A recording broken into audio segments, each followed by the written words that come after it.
notre société est profondément organisée autour du couple, d'accord? Alors, je comprends ta frustration quand Anna, je vais l'appeler Anna, quand Anna m'écrit inbox, Madame Sonia, je vis très mal le célibat. Pour moi, c'est une condamnation, c'est une frustration. Anna, et à toutes les Anna, et à tous les célibataires aussi, je profite pour dire que le célibat ne doit pas être vécu comme une frustration, comme une condamnation, mais plutôt comme un temps de bénédiction. Oui, oui, oui, un temps de bénédiction. Tu dois plutôt vivre ton célibat comme un temps de bénédiction, un temps de grâce que Dieu t'accorde pour te perfectionner, pour mettre de la lumière sur tes défauts, pour corriger toutes tes petites imperfections et pour pouvoir être épanouie toute seule. Parce que si tu n'es pas épanouie toute seule, si tu ne vis pas très bien ton célibat, si tu ne t'organises pas, si tu ne te découvres pas, si tu ne connais pas ta potentialité et ta capacité à pouvoir rendre quelqu'un heureux, tu iras dans le couple avec ton lot de déception, ton lot, ton bagage de frustration et ta volonté de vouloir forcément être en couple pour plaire aux autres. Du coup, à 50%, ce couple que tu crées à nouveau est voué à l'échec parce que tu auras tellement d'attentes, tu seras très exigeante et peut-être que ton compagnon ne va pas remplir toutes les conditions. Et là, ce ne sera pas de sa faute, le pauvre. Parce qu'entre-temps, tu n'es pas bien guéri de tes blessures. Tu n'as vraiment pas une idée de ce que tu veux d'une vie de couple. Il fut un temps, comme toi, Anna, j'étais frustrée par la vie de célibataire. À la limite, je me condamnais et je me disais que c'était peut-être moi le problème. Mais quand je me suis rendu compte que ce n'était pas moi le problème et que le célibat est beaucoup plus une grâce pour moi de faire face à tout ce qu'on me reprochait dans mes précédentes relations et tout ce que j'avais fait pour faire foirer mes relations et mes limites aussi. Alors je me suis rendu compte que j'avais beaucoup de travail à faire sur moi-même. J'avais tout un travail à faire sur moi-même pour pouvoir être prêt à être épanoui et ne pas chercher à tout prix à être heureuse avec quelqu'un.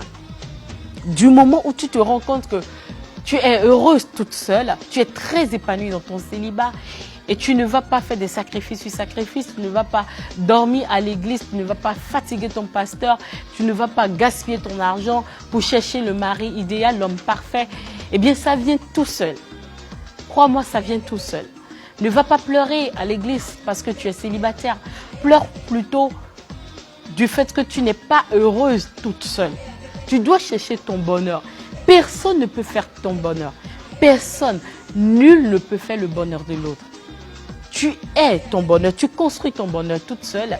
Et là, tu débordes tellement de joie et ton épanouissement est flagrant à un point où quand l'homme vient tout seul, parce que à force de chercher, on ramasse n'importe quoi. Cochon, cafard, canard, moustique, sèche, on ramasse n'importe quoi. Et on va avec n'importe qui. On va même avec des personnes avec qui on n'est pas censé être en relation. Et on se met avec des gens avec qui, au grand jamais, vous ne devrez même aller dans un lit ensemble. Et tout ça, c'est des nœuds qui s'entassent et que tu as du mal après à détacher.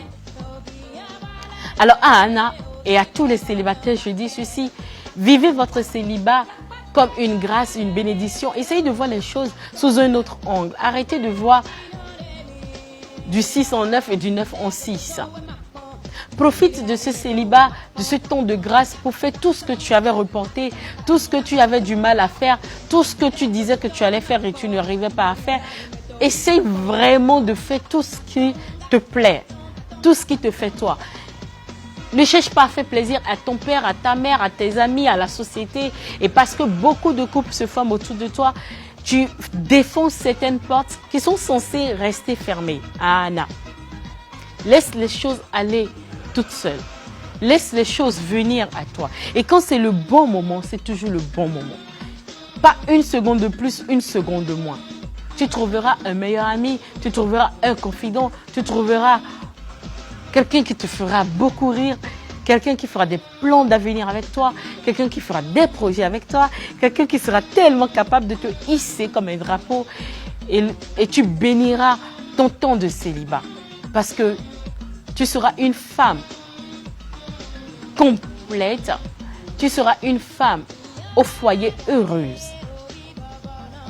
Malheureusement, nous sommes dans une société où un homme est jugé homme quand il est marié et une femme est jugée femme avec les honneurs qui vont avec quand elle est mariée.